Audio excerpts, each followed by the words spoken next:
at the J&S Buy Right on East Troy Street in Brundage. Male suspect, appears to be a black male suspect, dressed in all black, possibly a ski mask, but head to toe in all black, entered the store around 6 a.m.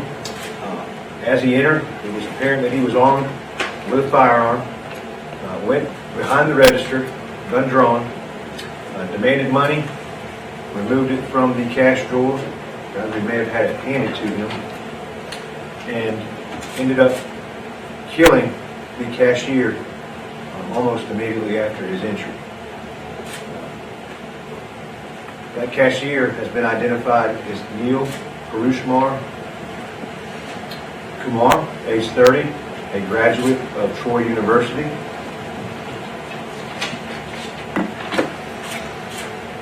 I believe that law enforcement was notified of a potential homicide just before 7 a.m. and immediately thereafter, Brundage Police responded. Members of the Pike County District Attorney's Office, my office, the Pike County Sheriff's Office. The Sheriff had everybody, all hands on deck. Members of the Troy Police, Chief Barr sent members of the Troy Police down. Aaliyah sent members of the State Bureau of Investigations. Chief McCall from Troy University PD came down. And there's also been assistance once the body was recovered and pronounced by court from the Alabama Department of Forensic Sciences. As Sheriff mentioned right before we started this, there is a cash reward of approximately $4,000. Is that correct? For the information that may provide an arrest and prosecution so that we may charge and seek justice for what is apparently a capital murder. Sheriff, is there anything you would like to say this time? As we conclude this press conference, we have 3 snapshots that we want to show you of the gunman. We'll show it to you in 1, 2, and 3, and so you can kind of understand what you're looking at, and then we'll roll it several times. And we'll do that downstairs on a big screen, and may take half of you in to start with, and then the other half of it, everybody get a good shot.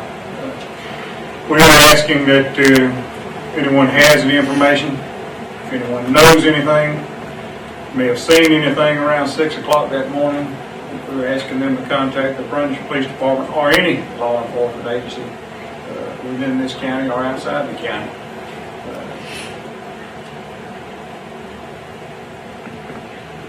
I want to thank all of our partners in this case. There are many who are assisting in this case. Right now there are a lot of moving parts, a lot of things going on, a lot of things that are being done, so things are moving very rapidly. We appreciate y'all being here this morning, and we appreciate the coverage that y'all have given and will continue to give. We depend on our media partners and very grateful for what y'all do. Chief, Mayor, y'all have anything?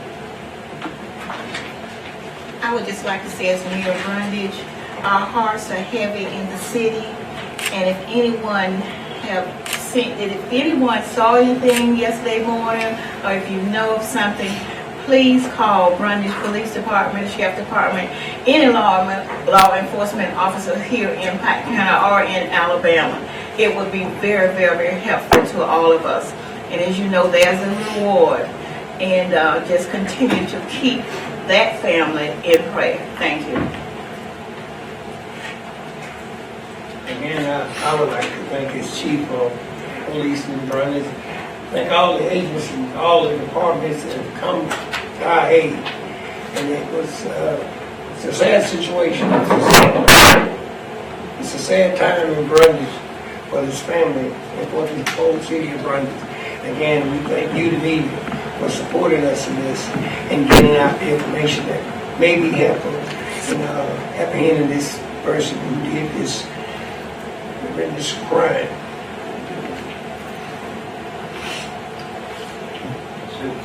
Y'all have any questions? Go ahead. So I know guessing that it happened around 6 a.m. What time did the gas station open? Was it around opening time? The store opened at approximately 6 o'clock, and then shortly after, he entered the store. Was there a struggle between the clerk and the suspect? There was no struggle. Was he shot in the head at close range? We're not going to release that. Do we have any idea of who called 911 who found the clerk? We do. We know who called, and we've interviewed that person. Could you give us some more information about that? No, ma'am. Do you have a better description of the suspect other than just he was a black male? Dressed in all black, he was covered, and you'll be able to see that in the video. We're going to show, I know a lot of our people we're talking to on the streets, they want to see video to look at the mannerisms of that person, the movements of that person. And we want to put this out and maybe somebody might recognize something that would be helpful and beneficial to us. I would imagine, it's not very common in a small town like Brundage to have a robbery turned homicide like this, senseless act. Do we know, is this the only time that y'all had a murder here in Brundage, or there in Brundage, I should say, in the past year or so? It's been many, many, many years since we had a robbery homicide. I don't think we ever had a robbery homicide. We've had homicide, never robbery. It's unusual. Do we have a picture? I know we're going to look at the surveillance, but do we have a picture that's been released of the victim by chance? Of the victim? Yes, sir. No, ma'am. Other than cash, was anything else taken? No, ma'am. Was it an undisclosed amount of cash? Yes, ma'am. You didn't get much. What kind of time period are we talking about? Was it 30 seconds, walk in, walk out, or is he in there a while?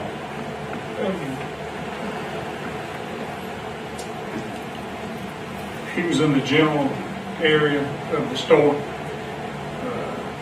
for a time prior to the store opening, and as you'll see in the video, it appears that he waited for the store to open, and then once the store opened, within 4 minutes, he enters the store. He's inside the store for a short period of time, and then exits the store, as you'll read in the press release. He exits the store in a easterly direction. As he comes out the front door, he goes right down the sidewalk, across the railroad track, and then disappears. And just to be clear, he entered in the front of the store. He didn't try to get into a back door or anything. No, ma'am. He waited on the store open. And everything's on foot. There's no. And I would assume nobody else was in the store at that time since it just opened, correct? And he acted alone. That's correct. Okay. Did this store have a history of robberies in the past? None that I'm aware of. It just had a history of robberies at that particular store? No. Has that ever been an issue in the past? We had some burglary, never a robbery. I've been around 35 years, 36 years almost, and 25 as sheriff, and I don't know that we've ever worked anything like this in the city of Brundage. Never. 40 years. Is there anything as far as increased security? I know this was about it today, that the store's going to be closed today and tomorrow, do you know when it will potentially reopen? That'll be up to the district attorney as to when he releases the crime scene.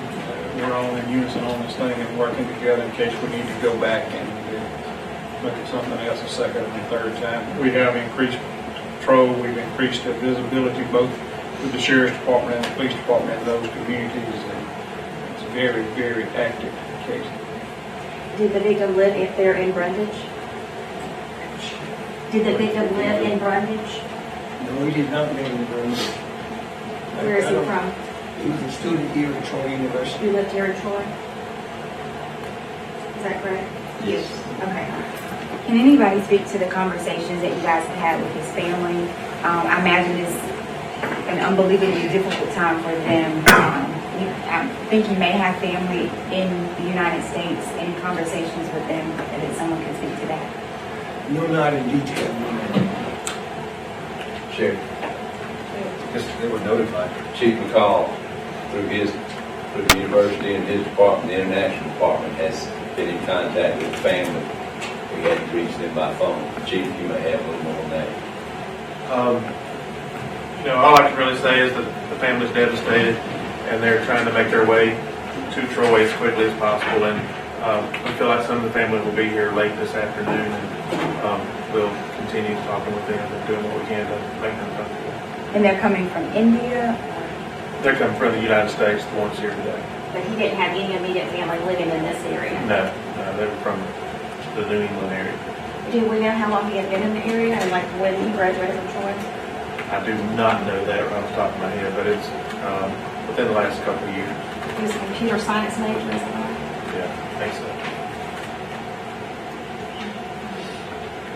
So what's the next step? I mean, you guys, there was a lot of people out there yesterday. Obviously, a lot of people are working this case. But it seems like you guys obviously need a little help from somebody if they saw something. Is that kind of where everything is at? I mean, is that the next step? Is somebody, give you that little tip or clue? Yeah, we can't go into a lot of detail, but there's multiple things that are going on with multiple jurisdictions on different levels, city level, county level, state level, and even other agencies that we won't disclose. But, we are asking for the public's help, it's referenced to in the press releases. Just for example, we had a phone call from a truck driver who passed that store at 5:30 yesterday morning. He saw something. May or may not be related. And looking at the video from the store, that's a busy thoroughfare. It's Highway 10. Comes from 231, goes through downtown Brundage, continues on McLeod. That's a very, very busy route. And looking at the video, there's a lot of traffic at that time of the morning. You would think there'd be that much traffic, but there's a lot of traffic on 10 going through. And, we're asking that if anyone saw anything between the times of 5:45 and 6:15, to be specific, about a 30-minute time period in there, to please contact one of these jurisdictions. They can remain anonymous, but any information that we can get is very, very important to this investigation. And you're working with surveillance video primarily from that gas station, no surrounding buildings? You know what questions to ask, don't you? We're not going to talk about it.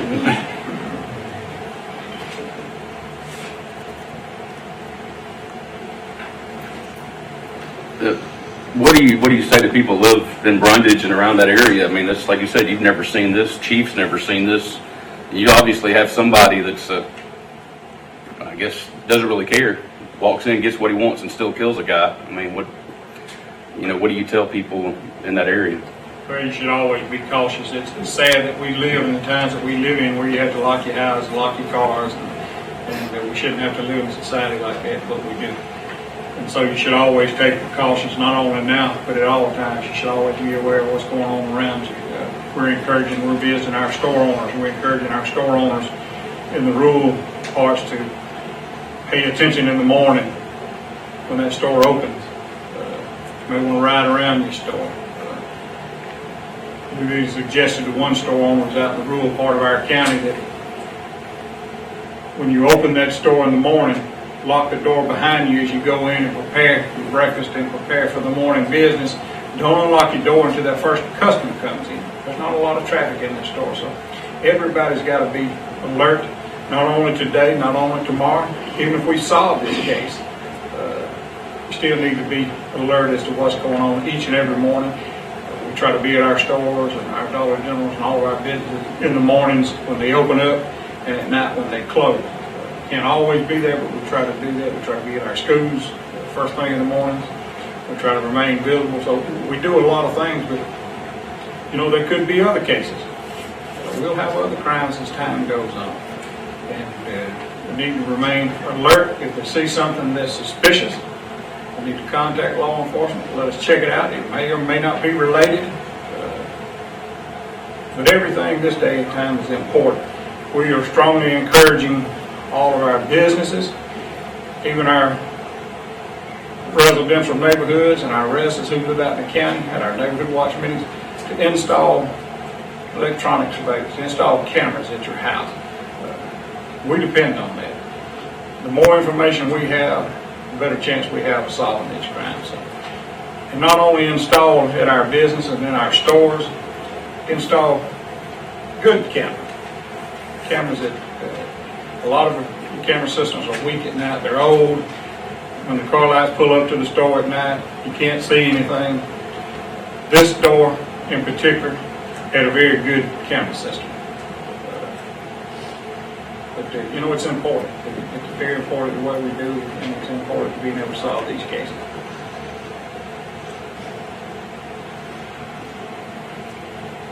I just want to say, sorry for certain questions. You said that the victim was compliant, there was no struggle or anything at all. That's wonderful. All right. We'll take, how many can we get in at a time? Well, how many do we have that's going to go on? 1, 2, 3, 4, 5, 6. Let's do 3 and 3 as far as cameras. Let's do 3 and 3. Like I said, we'll let you look at, there's 3 frames, the times on each frame, and we'll look at those 3 frames. You'll kind of get a sense of what you're looking at, and then we'll roll it several times while you look at it and record. For all law enforcement that's in here, after we break from here, I ask that we all meet back here in about 30 minutes, so we can bring all of y'all up to speed and get together and talk about this. Thank y'all. Thank y'all. Let me take a minute. Thank you.